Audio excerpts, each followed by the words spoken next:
welcome everyone. Before I introduce Mr. PRIX, I would like to acknowledge our lecture series in which we are fortunate to bring some of the most brilliant architects around the world to our school. And I think this is something from an educational perspective is something that it's invaluable for us. It's a great opportunity that we are really grateful for. So today we are going to have Mr. Wolf PRIX from Coop Himmelblau, Vienna, that's going to give a lecture on the project Himmelblau. And then the following weeks, we are going to have Antoine Picon from Harvard. We are going to have Patrick Schumacher from Musèe and Daniel Adams afterwards. So like I said, it's an honor for me to welcome and introduce Mr. Wolf PRIX, who is here from Vienna. And I think everyone is really excited to have him here. So just to give a short background about Coop Himmelblau. So his office, Coop Himmelblau, was founded in 1968 and translated Coop Himmelblau would be Blue Skies Cooperative, also known as Building the Skies. But we have to understand that Coop Himmelblau is not a color, but an idea of creating architecture with fantasy and buoyant and variable as clouds. So Mr. PRIX's career began in a way as a sort of art practice with Helmut Zwischinski for a very long time, where they were setting up installations or would roll this kind of large plastic balls around Vienna, and probably are going to see some of those projects too today. And then in the 70s, there was a turn towards architecture mostly, with the project Falkenstrassen rooftop project. So from 83 on, Wolf PRIX became more notorious through the constructivist exhibition put on by Philip Johnson at MoMA, and along with other architects as Peter Eisenman, Frank Gehry, Zaha Hadid, Rem Koolhaas, Daniel Libeskind, Bernard Tschumi, and all these architects will prove to be some of the most influential architects in the late 20th century and early 21st century. And from there on, you can say that everything is history, as Coop Himmelblau started to really build large projects, very large and complex projects all around the world, such as Mocapa in Saint-Jean, Musèe de Confluences in Lyon, Dalian Conference Center, BMW-Welt in Munich, and many, many other that we are really privileged today to have Mr. PRIX showing those projects. So Mr. PRIX also held like various very important teaching positions. One of his most important international teaching position was his tenure at University of Applied Arts in Vienna, where from 2003 to 2012, he was also a vice rector and the head of the Institute of Architecture. So his teaching roles are extensive. He also was a visiting professor at London, Harvard University, MIT. I think he's one of the most important figures when it comes to this University of Applied Arts program that became something unique in the world.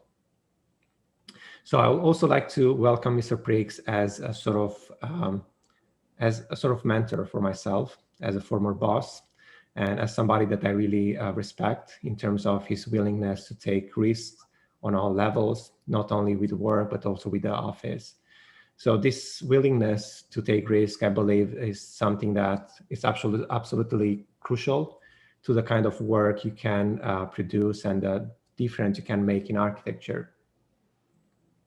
As a former designer and computational design specialist at Coop Himmelblau, I cannot overstate the impact that Mr. PRIX had on my professional development.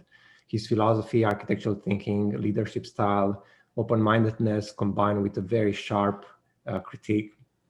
So all these were a sort of breeding ground for what's going to be also presented today as the project Himmelblau, and lately also the Himmelblau project, which is currently one of the most advanced research in the world dealing with AI, deep learning in architecture design. So his way of leading the office and his educational philosophy was something that influenced me back when I started working with Coop Himmelb, and it still influences me today in the way I run my design studios. So I will end this intro with a quote from Antoine de that describes clearly in a way Mr. PRIX' impact and also his way of thinking when it comes to certain aspects of the office and teaching. And the quote reads as follows: "If you want to build a ship, do not drum up the men to gather wood, divide the work and give orders. Instead, teach them to yearn for the vast and endless sea." That being said, it's my honor to introduce Mr. PRIX, and please join me in welcoming Mr. PRIX. Thank you. Thank you. Can you hear me? Yes. Yeah. Okay. Thank you very much, Daniel, for making me so old. I feel like a very old architect now, but as you know, experience is one of the tools of doing architecture.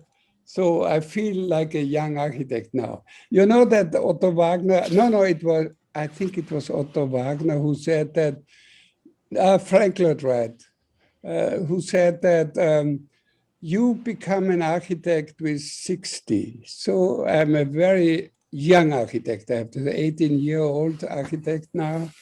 Anyway, so thank you for the invitation.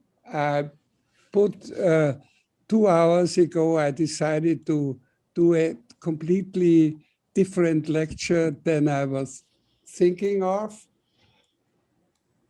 And I will not do a workshop talk.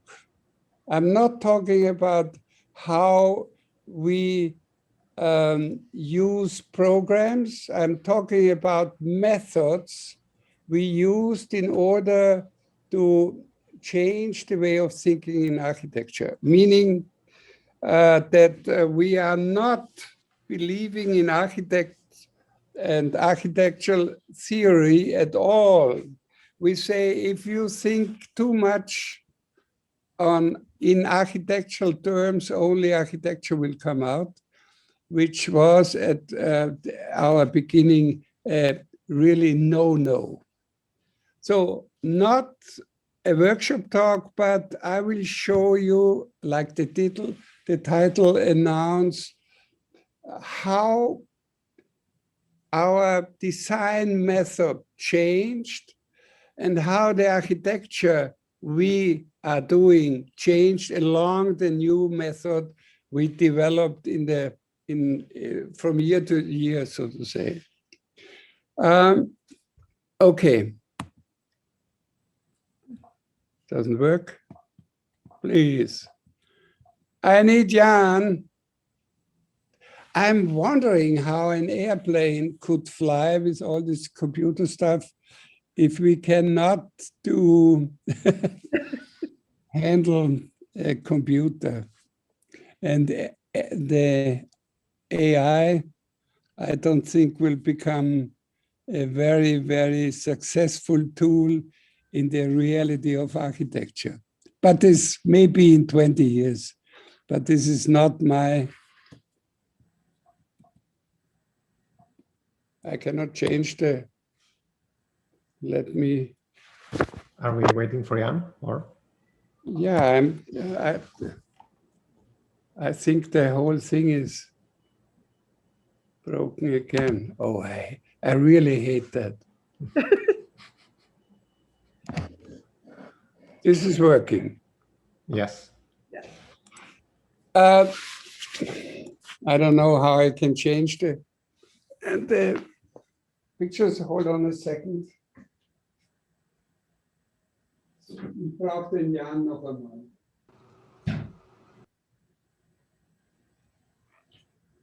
I need my co-pilot. The original name was Building Cooperative Himmelblau, which means that we always were interested in bringing our ideas into reality. We were not going for sophisticated theory. we were trying to make architecture to an architecture which only speaks in terms of space. And in the next step, yeah. And one of our key sentences is, ich hab's escaped. Our key sentence was along to this very famous book in the 60s, The Open Society and Their Enemies. Everybody is right, but nothing, really nothing is correct. That's a very important measure for the changes in society from an absolute society to a democratic society. If we talk about architecture, we only talk about this visible part of an iceberg. This visible part contains all the theory and all blah, blah. But the more important thing is the invisible part of an iceberg, because this was like you could see that on the example of the Titanic.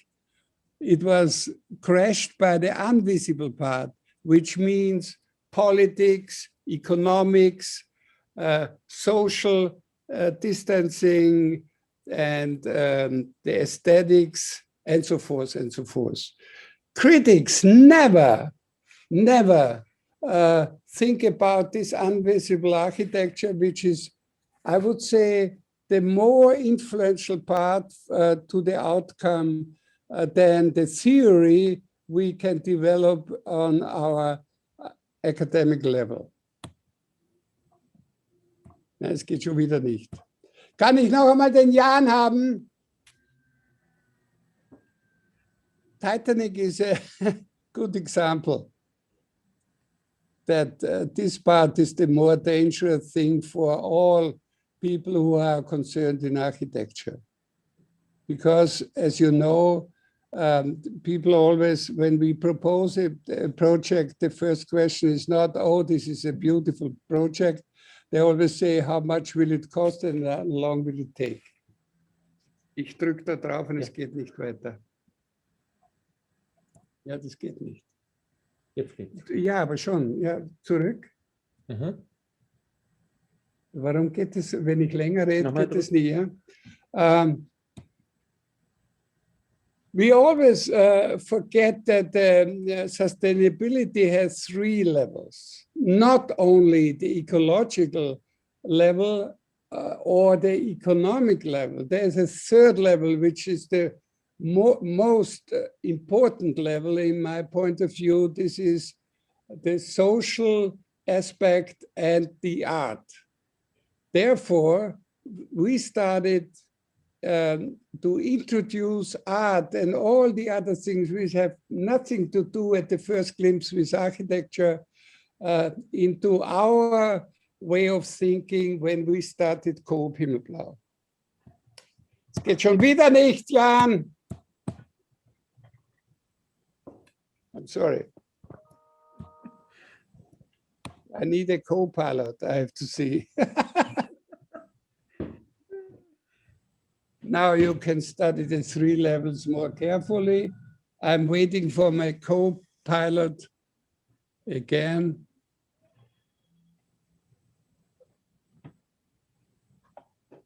Warum geht das? Aber du musst jetzt da bleiben, wenn du... Ja, ja. So. Ja.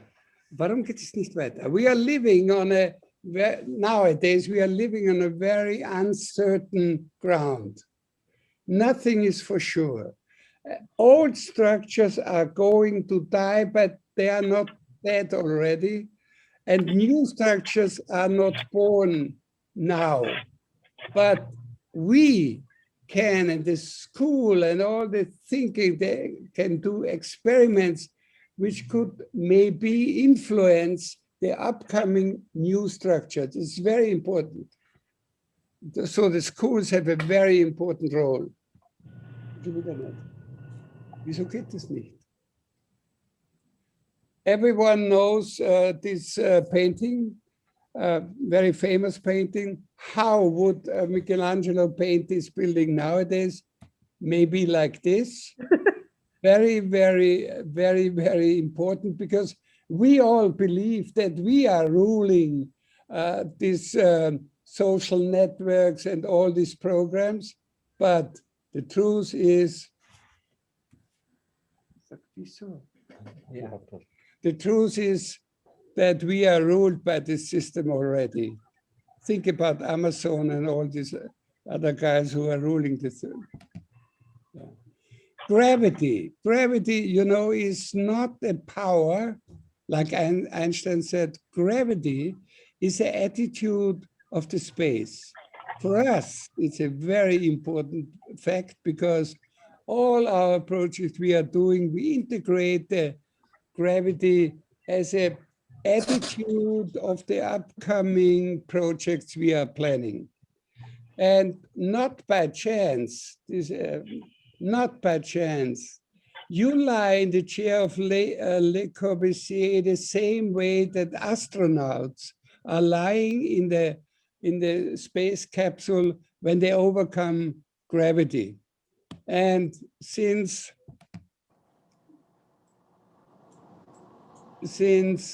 we are thinking in a gravity-less space, the monocentric perspectives will become obsolete. So the question is, what is architecture? And there's a very simple answer: yes. Our first project was concerned with the buildings for a new society which are free from all these constraints and restriction we have to operate with nowadays. It was a structure constructed by air with movable platforms where you can construct every space situation you want to have, or the inhabitants want to have. And from there on, we started our career. And we call, in only 2 days, tomorrow is yesterday. Meaning we architects have to foresee the future in a very specific way, because when we start a project, it takes 5 to 10 years until it's built. Can you hear me? Yes, we can hear you. When we started our career in '68, we couldn't build the project. We had no commission at all. So we started to fantasize by sketching the ideas we had of a living environment we want to plan. But when I was doing the sketch, I was walking around the space I imagined, and my desire to build it was very big at this time. We started to sketch and build things where we can prove which material we wanted to do and how we can manipulate the materials when we will build a bigger building or a building. You know, this, can you see my arrow? This part was mounted on the elevator, so it could be moved up and down.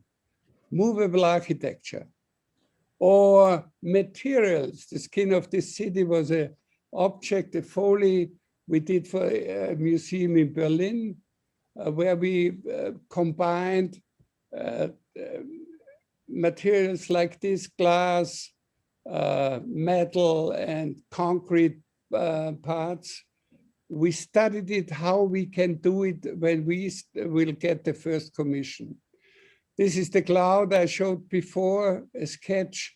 You can see how the people are moving around in many different spatial situations, or like this.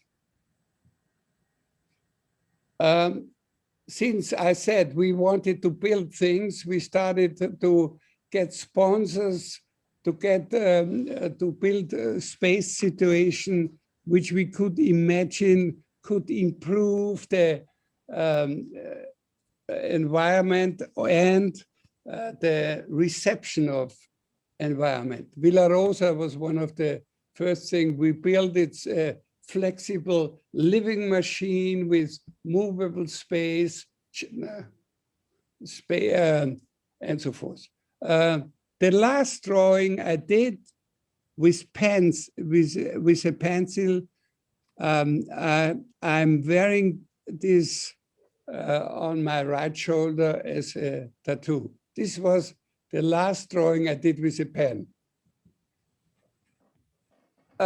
Since we were always thinking we had to change architecture immediately and very radical, we were thinking about what's the weakest point in the process of the development of architecture. And we thought that the moment of design is the weakest point, because it could be, it's deciding how the building will be. So therefore, we analyzed the word Entwerfen, which means design in German, and German is very precise. In this case, much more precise than the English word design, because it refers to a subconscious procedure on one hand, and a very actual procedure. Werfen means to throw away, and it refers to an unconscious procedure, and werfen comes from to throw. And I compared this moment with a jumping whale. The whale is coming from a subconscious area and changing the paradigms by leaving this water.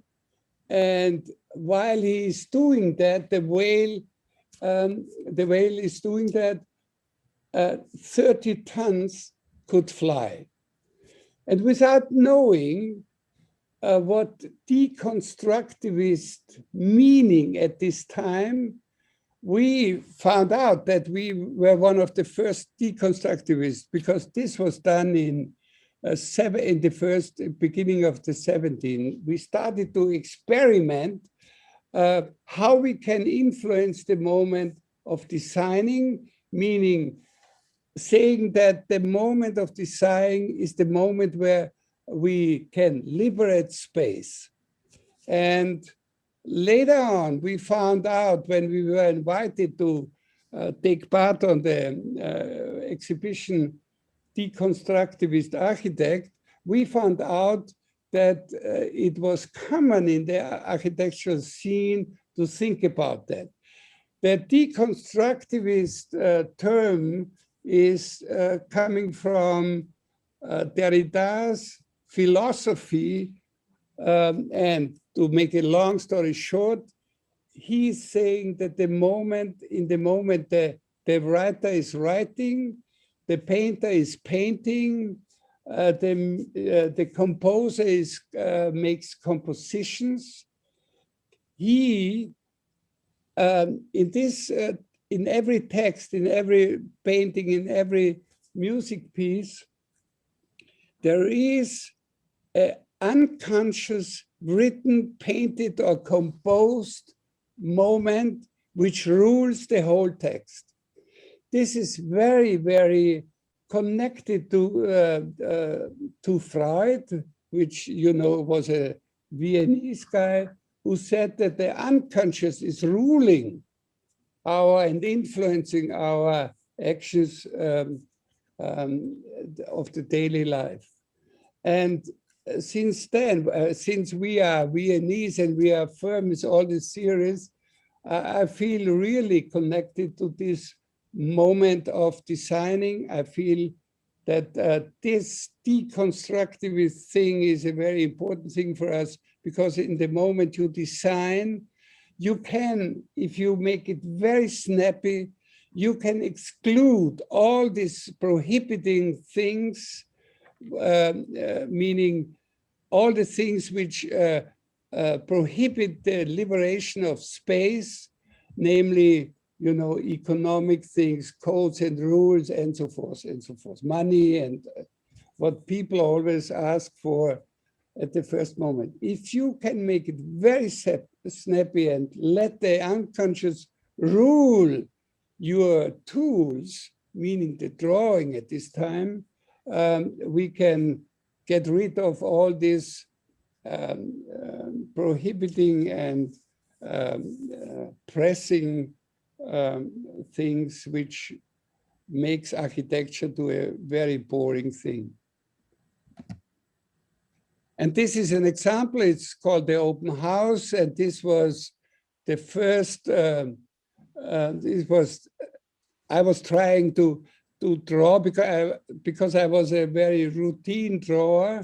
I can draw with I tried to do it with my left hand, with burning the drawings, just to find out which way would be the best way to exclude all these other things which really makes architecture to a conventional thing.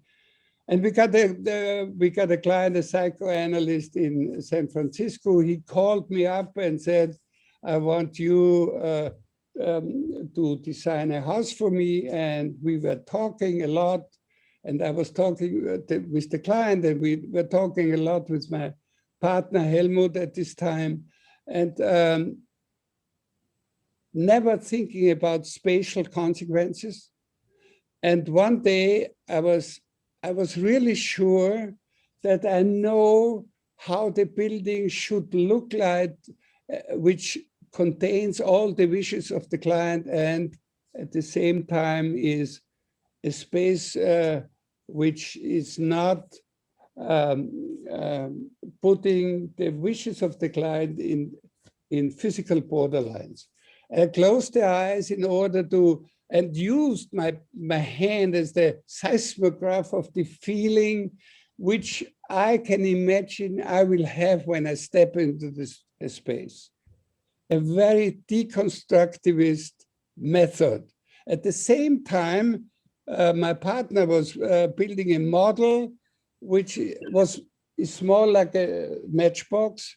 And then we developed this model by measuring all the mistakes we have in this model and transplanted into a drawing. Because the client wants us to build the house, which has no separated rooms, because we thought that the client should live in this volume and then decide where he wants to sleep, where he wants to live, and where he wants to read books and so forth. Yeah, the plans were done, the model were done, everything were done, and I have to say, there is no column in this building. All the structure is a tensile structure, because I don't like columns, because columns take pressure. Tension structures are dynamic. They are almost moving. So we built a bigger model, and then the client died, and we never built this building. What we built at the same method, not with eyes closed, but the same method.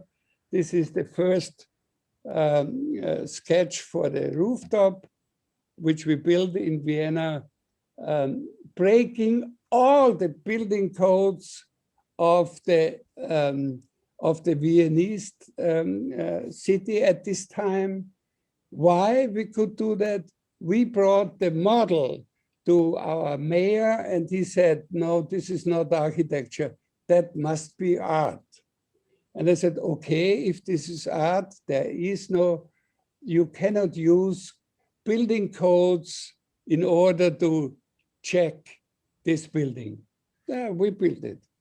And I have to say, A lot of rules were broken, but it was working definitely very functional and very according to the safety load codes. Not that easy to build.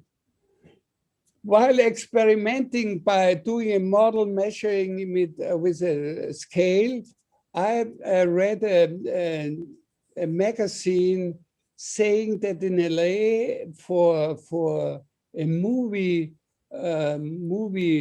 they had a method, they developed a method where they can digitize like a statue and copy it perfectly. And I thought I have to find out what this tool is. And I went to LA, met Frank Gehry, and he said, oh, this is a space arm. And next to my office, they have a space arm. I went there, bought the thing, and then we started to measure the model by the space arm, digitizing it in three dimensions like that. And then we built it. And we built this museum not as a conventional building, but we did it in a shipyard.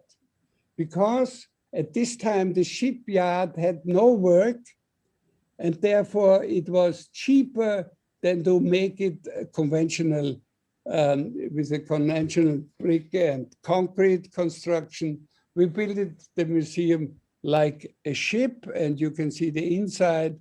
It's not a conventional exhibition space, which gave the curators always a hard time. But I always said it was not easy to make an exhibition in the 16th chapel.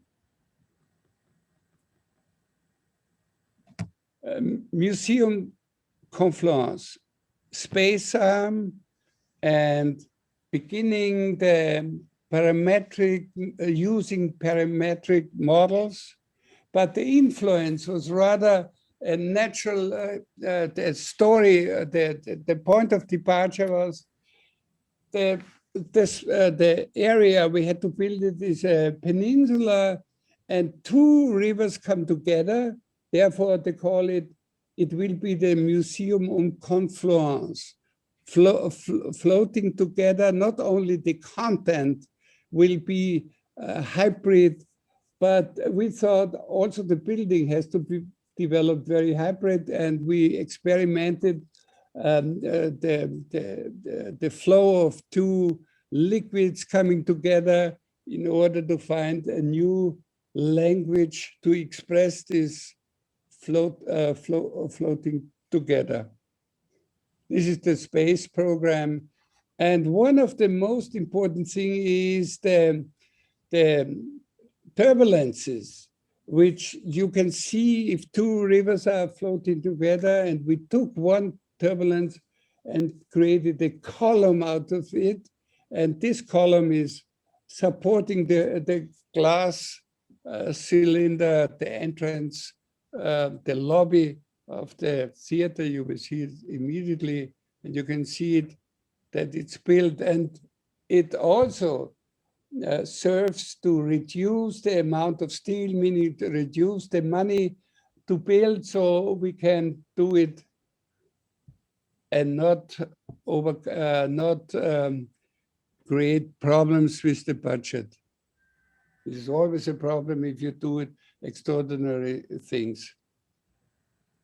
The other thing is that we always use in our buildings, and this is maybe a little difference to all my American friends, that we always introduce spirals, bridges, in order to cross the space. We cannot fly through the space, which is my ultimate dream. But if we can walk through the space in many dimensions, different dimensions, maybe you get more experience from the space than if you go only on the floor and look up. One of the columns. The funny thing is, I came after it was opened, I came to this column. I saw these handprints, and it reminded me on the cave paintings where people, in order to say this is mine, they put a handprint on the stone, and these people made it with oil or something like that. I liked it very much because it shows that even these things can be occupied not only mentally, but also physically. And the other thing was, when we started to build it, I saw how complicated it was, that the workers putting partly and part to the surface in order to create this metal cloud.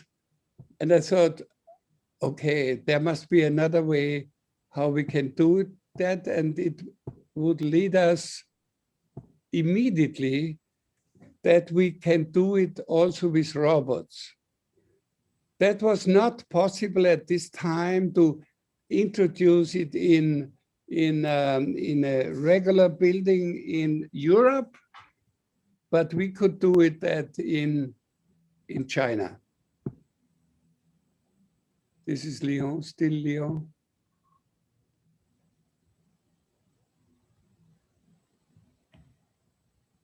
What I really have to say that I don't like to look architecture only on a flat screen or on a drawing paper or a photograph. I think you can only judge architecture, if it's real architecture, if you go in and uses the fourth dimension, time, to experience architecture. Walking through a building can never be replaced by nothing, because your subconscious and your back brain, so to say, is consuming the architecture and gives you the real full feeling. This movie shows a little bit the spatial quality of this transformation into space, from a sketch, from experiments into space.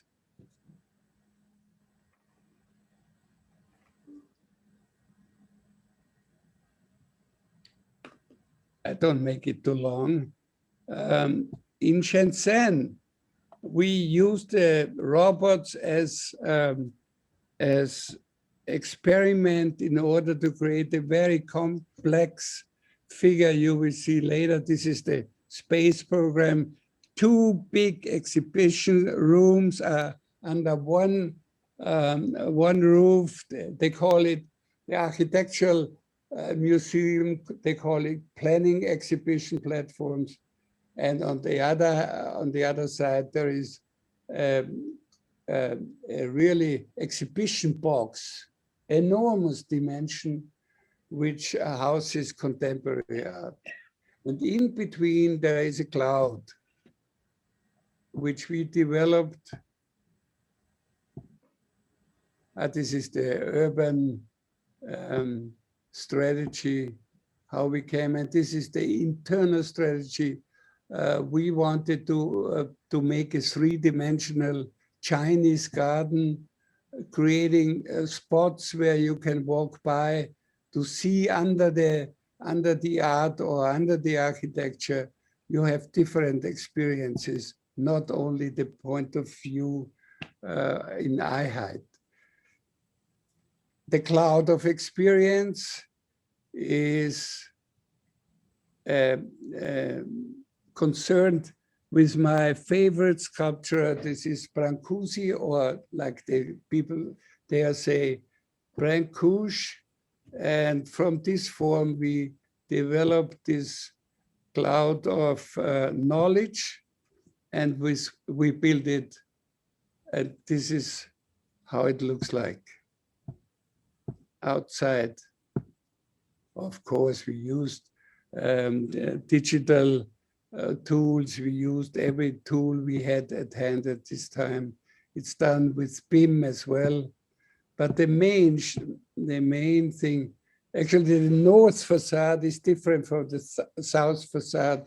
We are cooperating always with daylight, because daylight is very important not to get tired if you walk through these big spaces.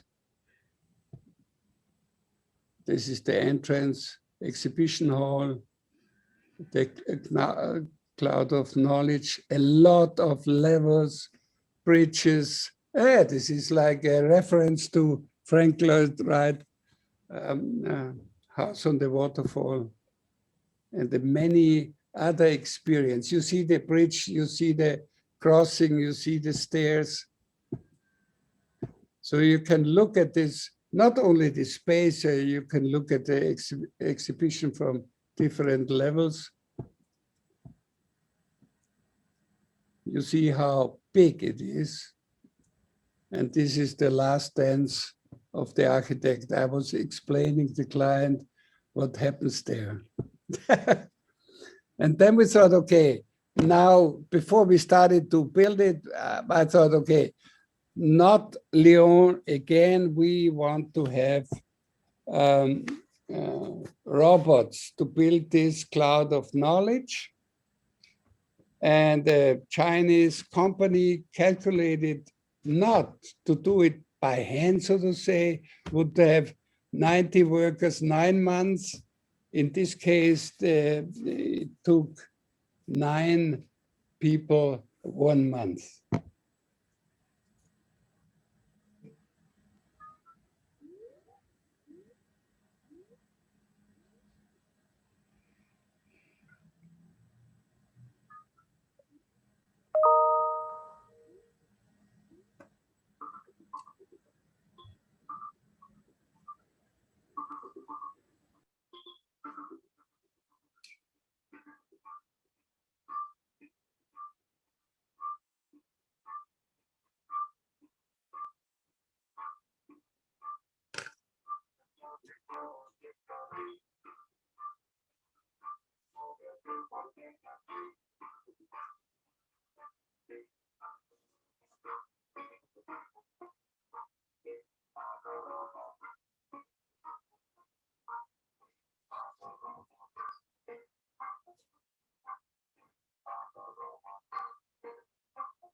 And even the welding is done.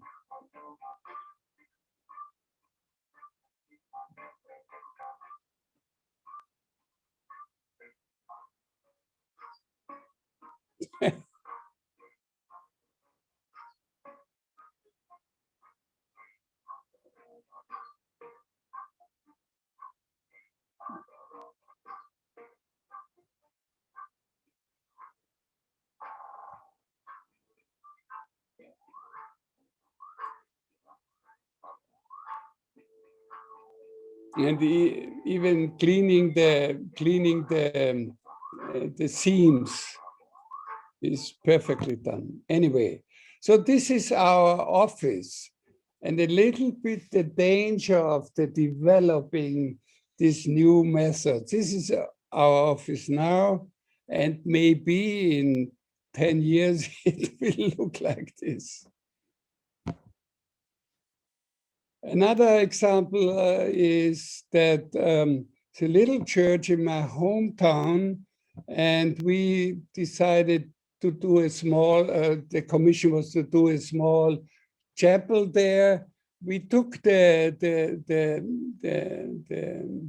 geometry of a medieval roof, transported it by scripting this geometry into our times. We did a model, and the model was folded also by hand. All these things are a combination of scripting, 3D model, and a hand model where we changed the shape as well. Then we put it back in the computer. This is our new method to. It was done 1,000 miles from this small town away in Germany. The roof came in parts to the building site. They welded it together and then they put it up on the building.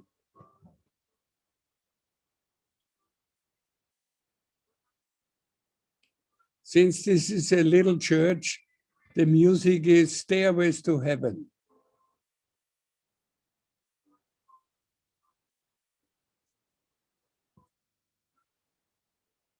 Almost like a robot, huh?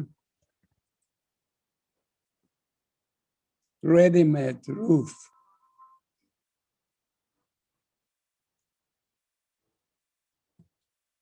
So this is how it looks like. On the right hand, maybe you can see the old Baroque tower, church tower, and the new chapel tower, or the new roof looks different, but it's connected somehow. But the building was not that easy because the roof was also, the light tubes were coming down through the ceiling as well. We had to make we took a very old method to build it. It was done like this with raw. Look, because this was the way we could get very sharp edges. And these are the references for this church and for this coming through things. You know, Mies van der Rohe has a wall and just took the roof banal on the wall. Corbusier made the next step. He introduced a joint of light. You can see it here, and the roof is a reference because this was, when I saw it the first time in 1968, I thought, if this is architecture, I really want to be an architect. But the difference between Corbusier and this one is that our light tubes come to the inside as well. And even the altar was done by the same geometry. The other thing is we introduced other design methods as well. This is a project for a temporary opera building. And we thought we have to build it in lightweight structure. Lightweight structures are not good for acoustics. So we introduced a shape for this volume, which keeps the sound from the outside away, so that you have a very quiet space inside. And then we introduced music in order to create the peaks we need to absorb the sound from the outside. On the one side, it's purple haze.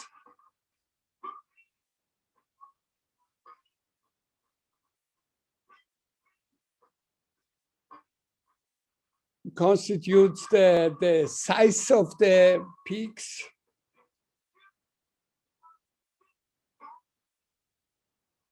And Mozart gave the direction. So music as a design tool is a very important aspect in our work, I have to say, because I like music very much. And the other thing, this is how it looks like, a lightweight structure. You can dismantle it very quickly and build it on another space as well. And the other thing, the other project was the project for the rock and roll, the extension of the Rock and Roll Hall of Fame in your country.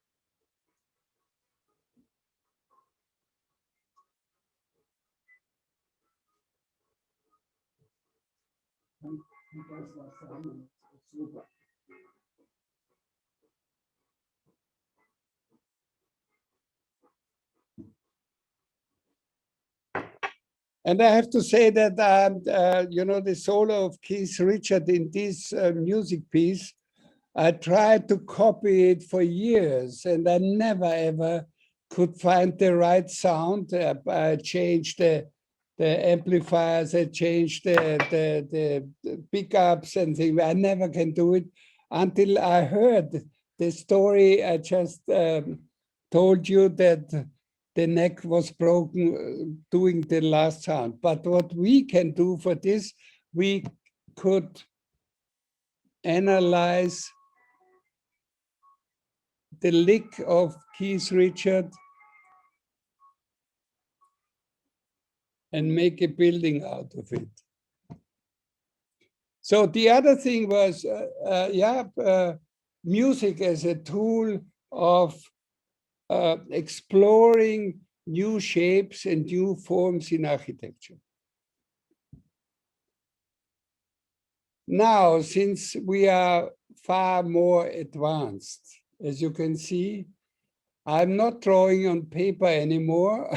I'm sitting there and I'm drawing sketches, as you can see. But the advantage is that I can see the sketch in 3 dimensions. I'm not able to do it to sketch 3-dimensional. I will be able to do so very soon. We are working on that. There are tools, I can do that. So this is a project for a small museum for a steel company. And the most fascinating thing is that we now can close our office and can work via this tool, working on a model, put it in the 3 dimension, put it in this meeting room, and then we can work not only being as avatars in this space, we can work on the model and look at the model like I want to see it. Because a model for me is the only language I can use to create a 3-dimensional, to understand the 3-dimensional power of this project. Because, architecture is a 3-dimensional language and you have to speak it 3-dimensional. And we build physical models in order to get a grip on the model. Das heißt, in German, it means begreifen, and that means to touch it and to understand it. Now I'm in the thing, I think Daniel should do this lecture. I'm just giving a if you want to know something about Deep Himmelblau, ask Daniel, because he's working on this since how long? How long are you working on this with Caroline? Almost 2017, 2018. Yeah. So he put all our projects into the brain in our thing. But I have to say, and this is a skeptical approach to this artificial intelligence. This slide comes from my friend, Wolf Singer, who is a neuroscientist who is working on that since years. And he is also comparing city planning with the structure of our brain. We are doing a project with him in this, on this level. And he compares the biggest computer with the brain of a fly. And what he says, the big computer, he can, if he would be able to dream, he would dream to be able to do what the fly is doing with their brain, because she can making in milliseconds decision this computer is not able to do so. Anyway, so now we are in the universe of Coop Himmelblau. I really liked it. How many, I said, Daniel, you said 100,000 pictures are in this universe. And Yes, right now 100, yeah. Yeah, 100,000, yeah. And if you get closer, you see that all our projects are into this artificial intelligence. What I'm missing and what should be the next step is that we put all our plans and sections also in this universe in order to make it able. If we got a commission for an opera building, we say, okay, artificial intelligence, start to work and combine all our opera buildings in one building, and the whole office goes to a bar and drinks beer, and when we come back, the project is finished and we send it to the client. Later on, we will follow up with the PIM, and it will be buildable after 2 weeks. And when we deliver all our plans, we get the fee, and then we take our office to the Maldives and sitting there for 3 weeks and everything is done. This is the future, in my point of view, of the artificial intelligence. All the other things are just playing around on an academic level. This is what I had the discussion with Daniel many times. It could work, maybe it will take longer than I'm thinking. And this is in our process of developing the project, the points where artificial intelligence will move in and will be later on very helpful to develop the projects.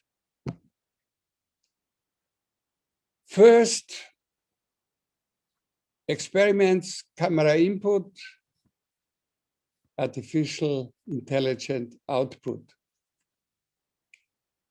This project, the camera input, this is an organized project. It's organized along the program. And what the artificial intelligent now is doing, he gives us idea how we can change the form, but that's not enough for me to believe what could be possible if we can work on the organization of the building as well, the same way we are doing it just on the formal way. I like the colors on this building because it reminds me on Francis Bacon very much so. Another project, bigger project one. It's always done with an organized model. And I want to have the organization also done by the artificial intelligence. So Daniel, you have to speed up a little bit. Because if we can get there, we are happy not to work and let the artificial intelligence work. And then I would say, this is not artificially intelligent, is still the architects which are intelligent, because we invented that. Comes close to the idea we have in mind.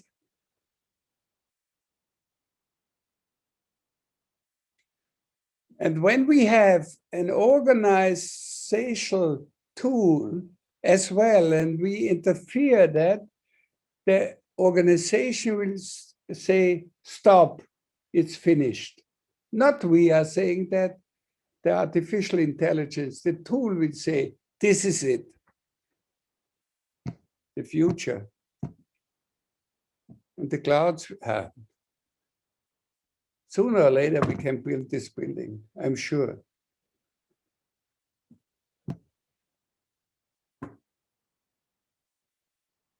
I like that because I just read it from John Calkin, and that I remember that Winston Churchill 60, 80 years ago said the same thing on another level.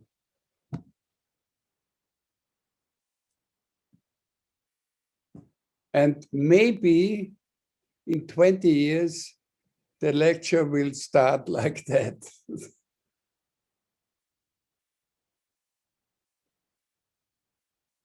Thank you so much. Hopefully no questions because I'm tired. I really would give it to Daniel, who can answer your question, which is, I'm sure, concerned with the workshop methods. He can do it much better than me. Thank you, Mr. Brisk. That was amazing. How many questions we can try to answer? Can we have at least 1, 2, 3 questions, something? Yeah. I Okay. can answer. If I could answer the question, I will answer it. If not, I will delegate it to you. Okay. So let's do it that way. So right now there are a few questions in the chat. So I'll ask you to, the students that have the question, you can unmute yourself and you can perhaps ask the question. Yeah. Let's try to keep it very short, and like that, in a way, we can have multiple questions asked. So we are going to start with Catherine. If you're able to unmute yourself and ask the question. Hi, how you guys doing? Hi, how are you? Good.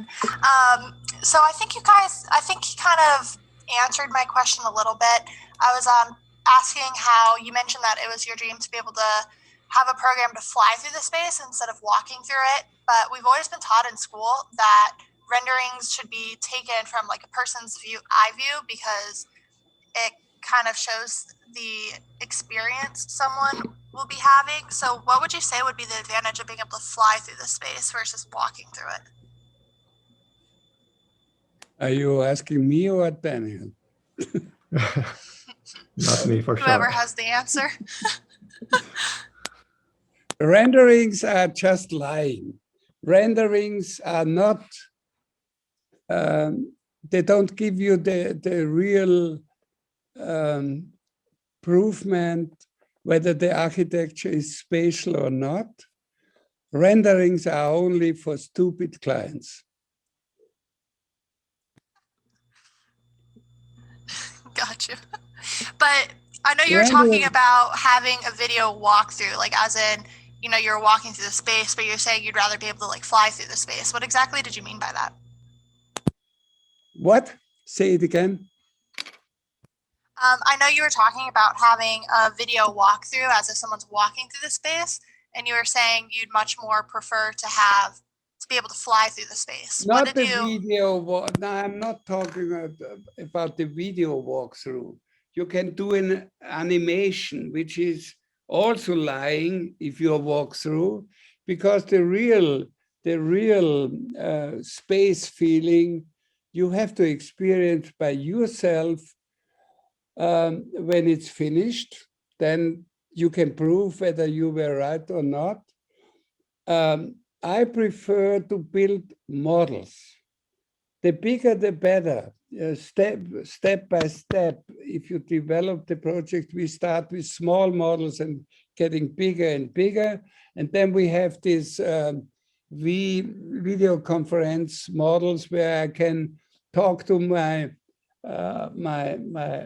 guys when I'm at home, so we can talk on this virtual reality meeting room, but it's not the same like to look on the model by when you can take and turn it around and things like that. Because the screen makes distance. Yeah, like this lecture is a very distancing communication. Because if I would be there, I would be able to see how you react, and you see how I explain what I want to explain. You never, ever can see that on the screen. Because basically, look at my eyes. I'm looking at the camera upside. I never can look in your eyes. And this is, I experienced that 2 days ago on Sunday. We had problems with our Russian projects because it was, for them, that was not clear what we wanted to do. We went there and explained it on a table where we can sit a person, look at their eyes and communicate. And these problems were solved in 2 hours. So we can use all these tools, and we should use it as a tool, but not as a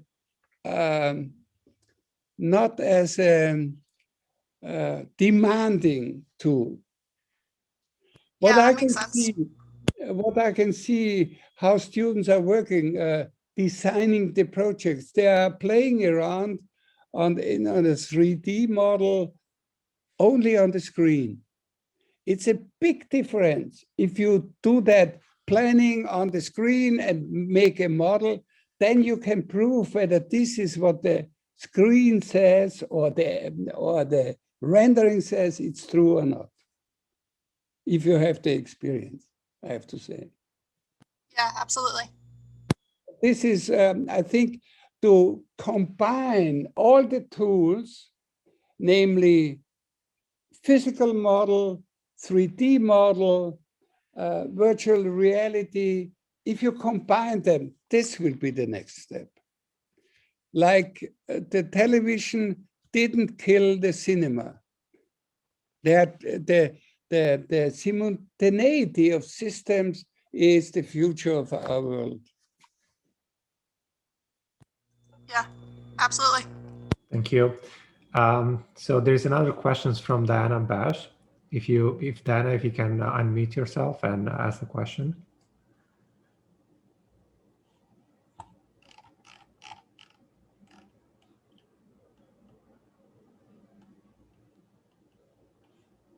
Okay. Do you want me? I'm going to read the question then. Okay.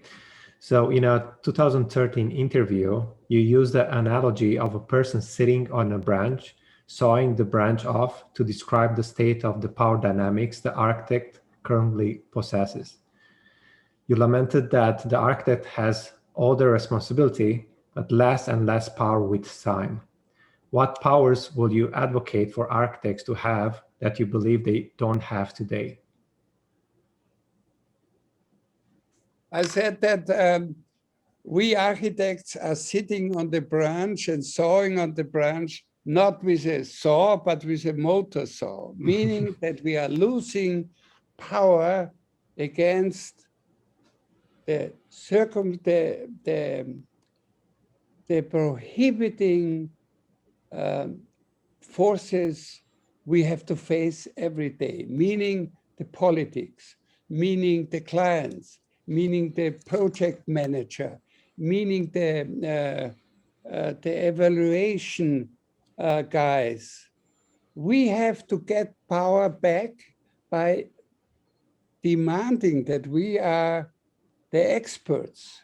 And we know what they don't know, because we can understand the space, reading the plans, reading the model, and you, client, have to trust me.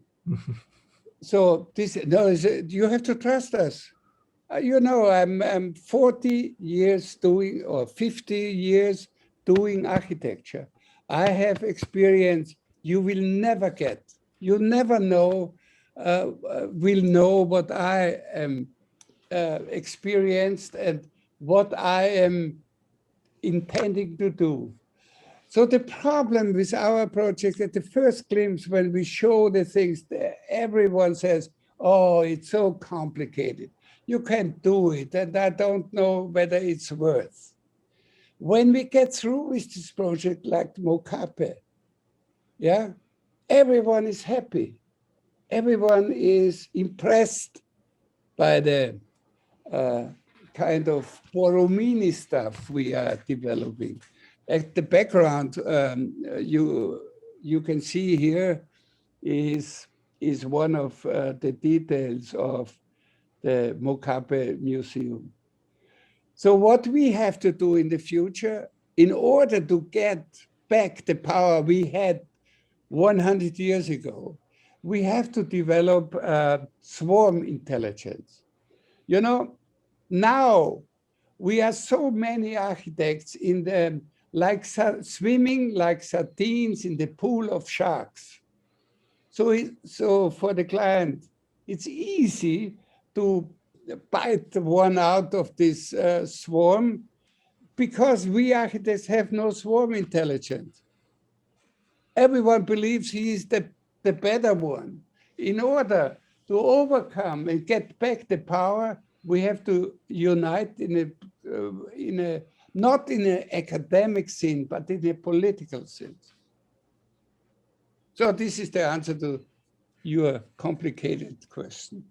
Okay, can I follow up here with another question, personal curiosity?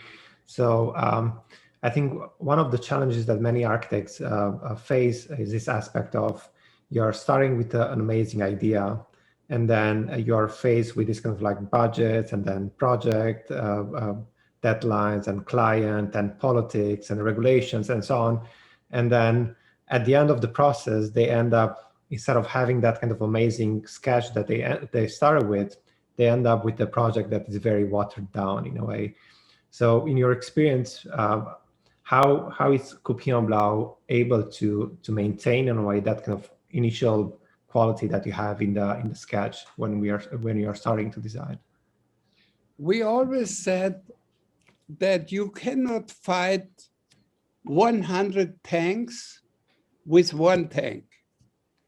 You have to develop other weapons in order to overcome the 100 tanks, meaning you have to invent the bazooka. The same thing in architecture. You have to invent strategy to make every disadvantage, to turn a seemingly disadvantage to an advantage.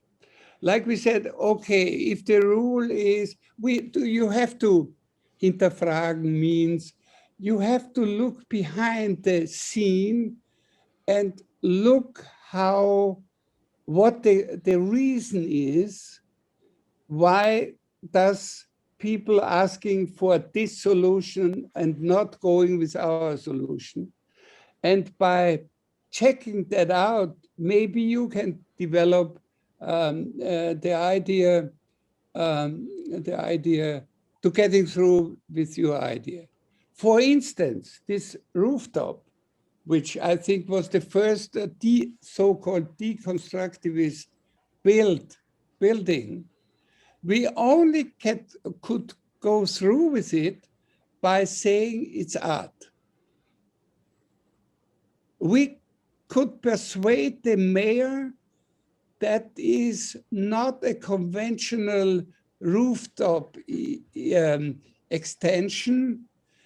Then if this would be a rooftop, a conventional architectural rooftop extension, we had to follow the material, we had to follow the slope of the roof and things. By saying it's art, and could persuade that the mayor gives the stamp on it, we could build it. So this is just an example how to overcome people. And we always ask, why should we do it that way? Okay, money. Okay, what is, like the cloud in Mocape. much too expensive. We can do that, blah, blah, blah, blah. Then we found a Chinese company who could do it. Usually they are doing submarines and cars. They could do it cheaper.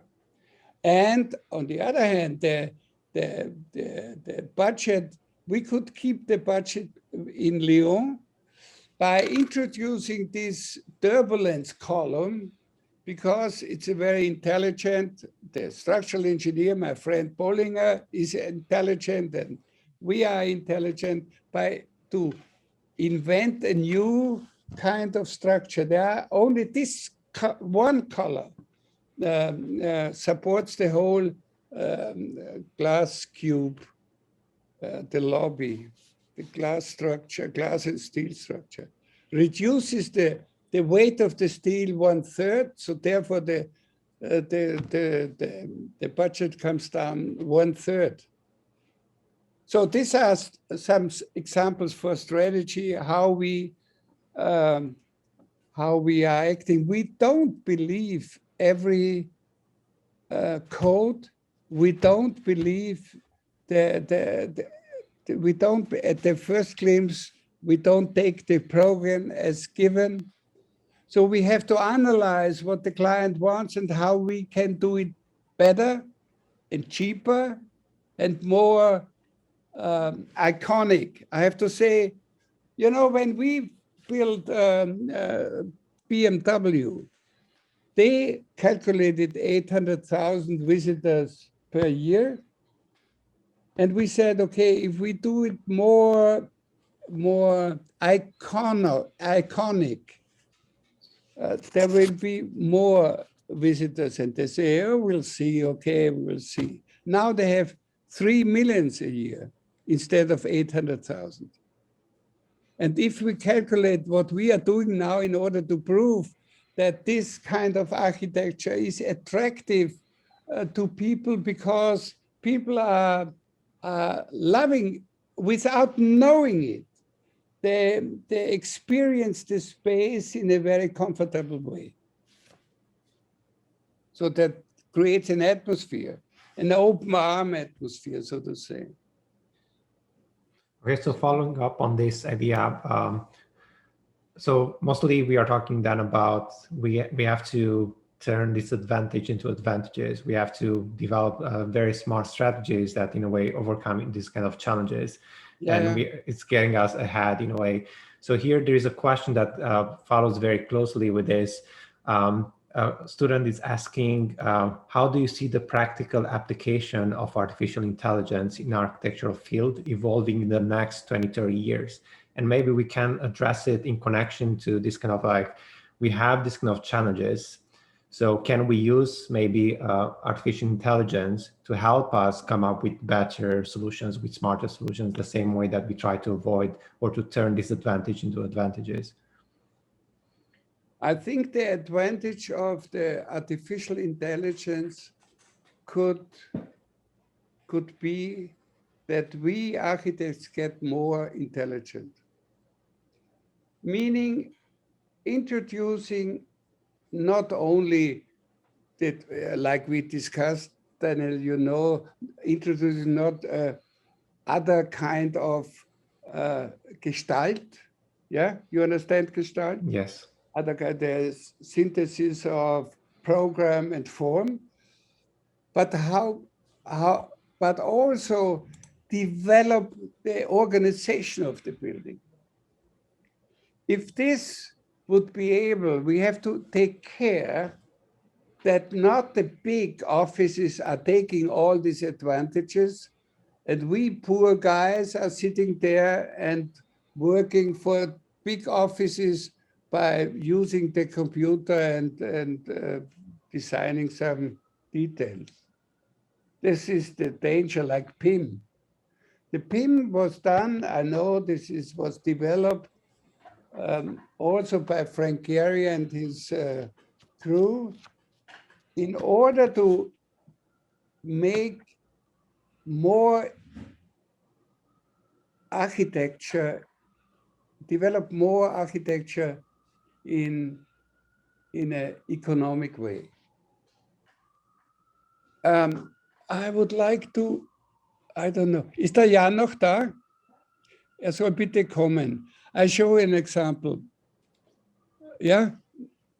Next question. Meanwhile. Manos, Professor Berbiso, you have a question if you want to ask the question.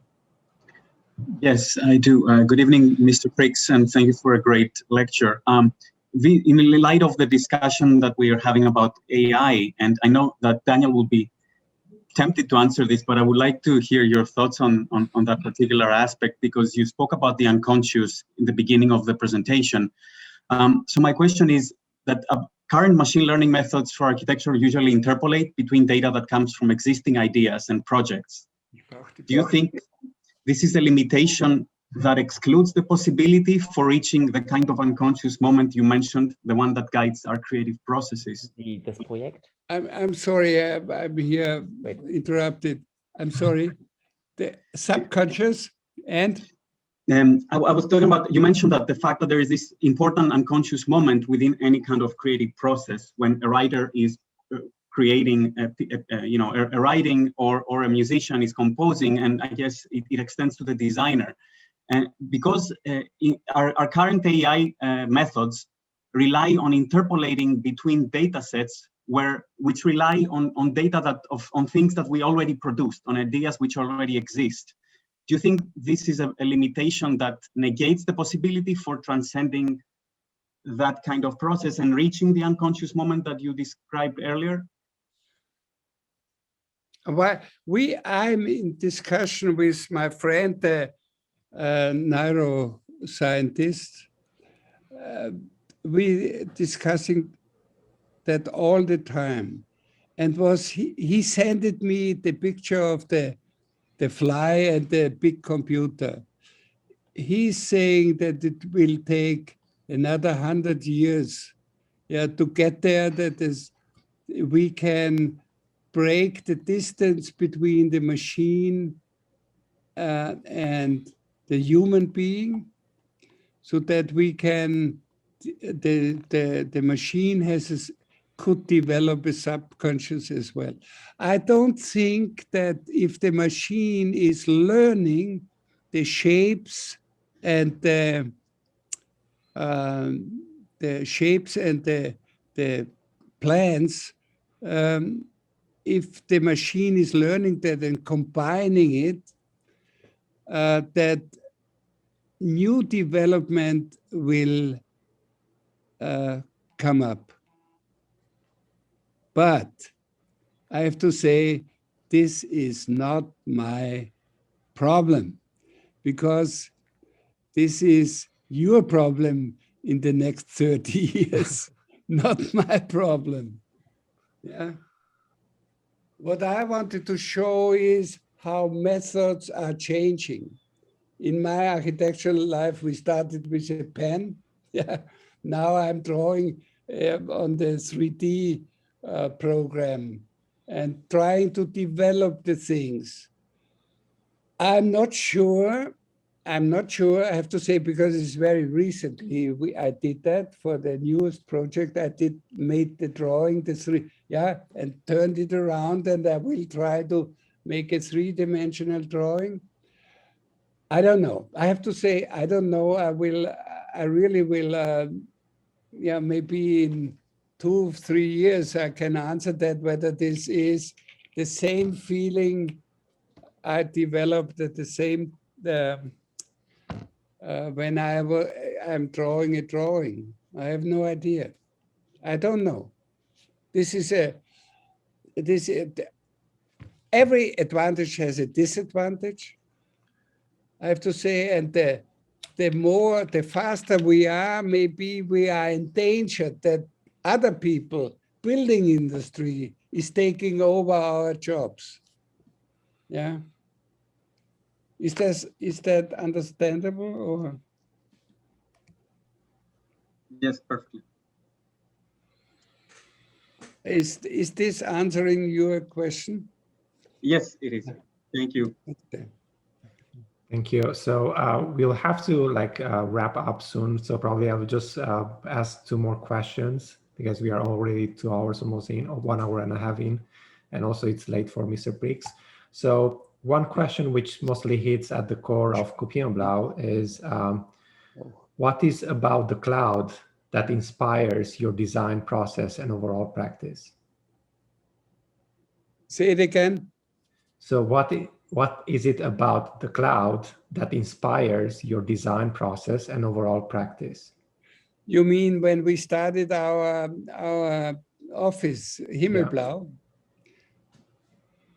Oh, yeah, long story. Yeah. Do you see the pyramid? Yes. Yeah. See, this, yeah. This, everyone sees that as icon of architecture. Look at the program. A very small program. But this program has a meaning. That excuses all these black architectural parts, so to say. If you go nowadays to a client, let's say, who wants to build apartments, and tell them, okay, I'm building a pyramid like that. It's an icon. It's very good marketing for you. And these are the apartments. He will kill you immediately. You have lost the project in less than 3 minutes. Why did they do it? Because this is a transformer from life to eternity. So if we have a great program, the program asks for architecture, then you have to go for it. However, you can explore this kind of architecture. What Himmelblau, therefore I called the lecture the Himmelblau project, because it's very personal.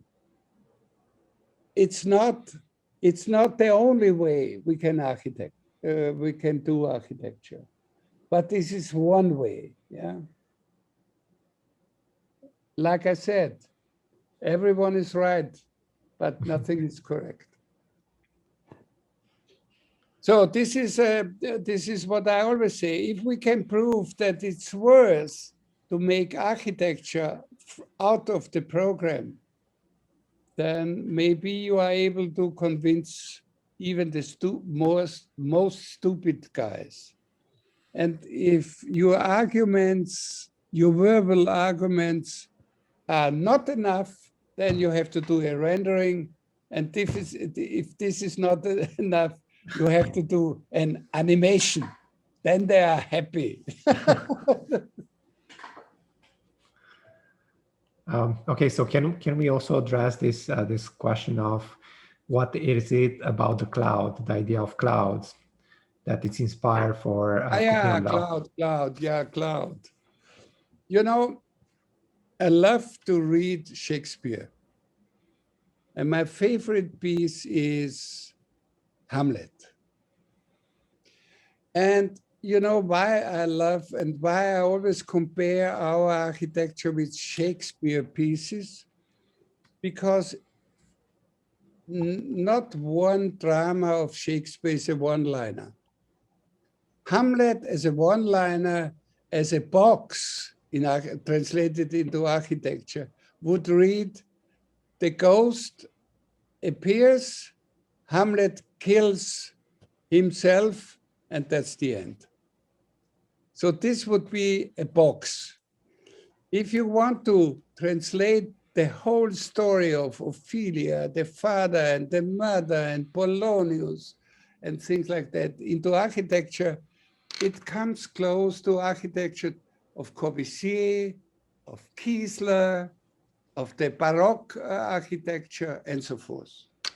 It will never be a box, never ever. And in this Hamlet piece, there is a dialogue from Hamlet and Polonius, where Hamlet says, oh, look at this cloud. it looks like a crocodile.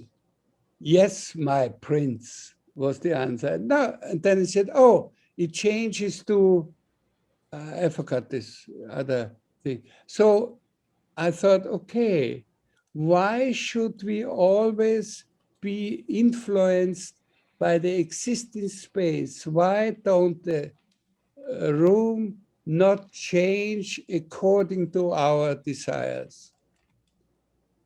This was the point of departure of our things. And when Daniel was at the introduction said that we are experimenting with actions and things, it was always concerned to improve the flexibility of architecture. Like the feedback spaces we did. We constructed a space which was changing according the heartbeat. It was growing up and an inflatable thing. And you can see and hear the heartbeat. Yeah, so you can go into your own body and influencing the heartbeat by the visible heartbeat, by concentration and things like that. It was always our dream. I know it's not, when we started to think about that we can build big space with various stories inside this space by ramps and bridges and not flat, but sculptured ceilings, which influences people going through in a certain way. We thought that we will be able, when we started it, I think we were thinking about Leo or the Mukabe building in a different way, but the same concept. And I was very happy to be there. As you could see that I was almost dancing when I explained the building to the mayor of Shenzhen. I thought, okay, this is it, what we dreamed 40 years ago. And to leave out columns will be the next step. And the next step will be no gravity in our buildings. You can fly around. I will not, maybe I will not, in my life, I will not experience that, but I'm sure that the tools you guys are developing now, the artificial intelligence or however the tools are called, that could be the next step in creating this kind of architecture. What I see, or what I could see, is a flashback to a very conservative approach to architecture, and these architects excusing their not being enough, not having enough fantasy to exploit in a different way. They say it's social and we have to take care of our environment, blah, blah, blah. This is a conservative approach, and I think we have to overcome that, because otherwise we will die because of being bored so much. All right, so that's amazing. So we have one final question, and then we'll have to wrap it up. Yeah. Julia, if you want to ask your question, Julia Fumina, if you can unmute yourself. Okay, I am here. Yeah, perfect. Can you hear me? I can see you. Yes, we can hear you. Yeah, okay. My question is about unconsciousness. How would you describe it? Is it erratic and spontaneous, or intuitive and leaning towards some logic? You have to ask psychoanalysts to answer this question. I think you mentioned that it's one of your tools. So for you as an architect, does it help you to liberate Yeah, yourself from? I explained it in a very architectural way. Okay, if you are making a drawing, you are thinking about the upcoming project, and you are drawing a line and then another line like this. You say, okay, but I want to make this. I show you, okay. And at the same, yeah, if you're drawing, where is it? Yeah, this kind of plan. And while drawing it, you are thinking, oh, I can do it. It's too expensive. Oh, I can do it. The client will not like it. Oh, I can do it because it's not enough greenwashed. No, I can do it because it's too much concrete, which is unhealthy. Oh, I can do it because I cannot do it in wood. So this is consciousness is ruling you, the attitude of how people will like you, make you be obedient in advance. And what we said, if we could overcome these constraints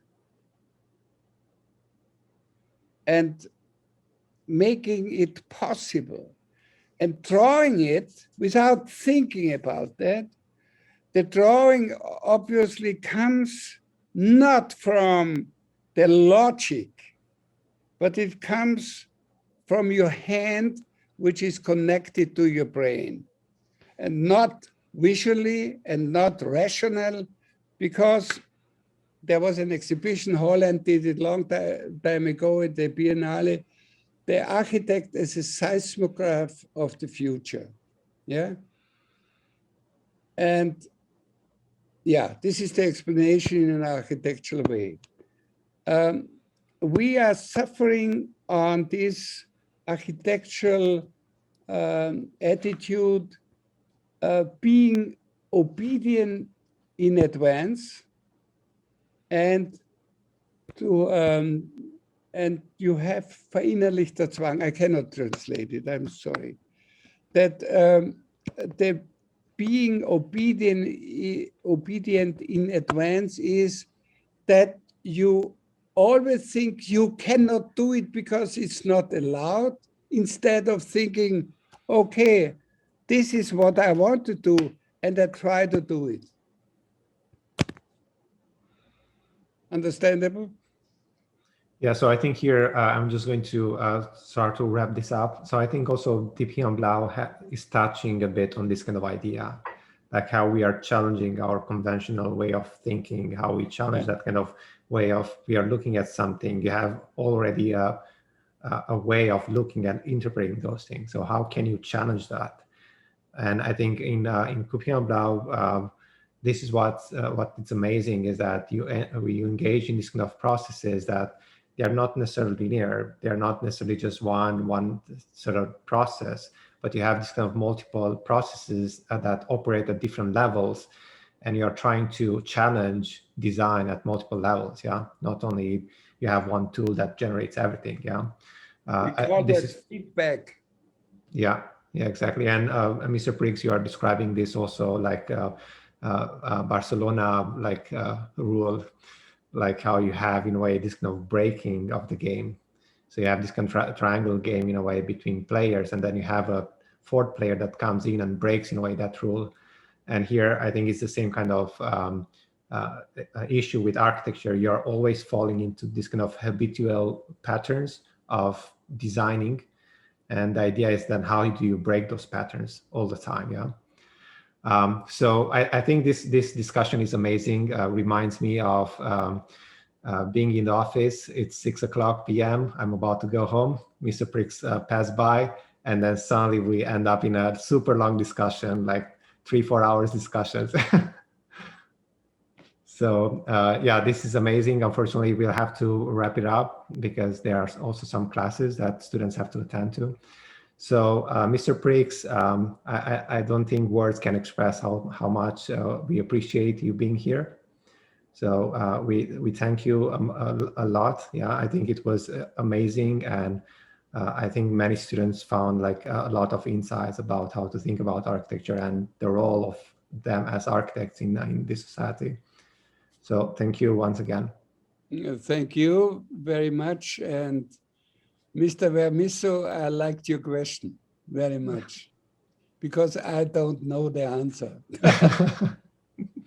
Neither do we. Thank you. Bye, guys. Thank you, everyone. Thank you, Mr. PRIX. Bye. Bye, everyone.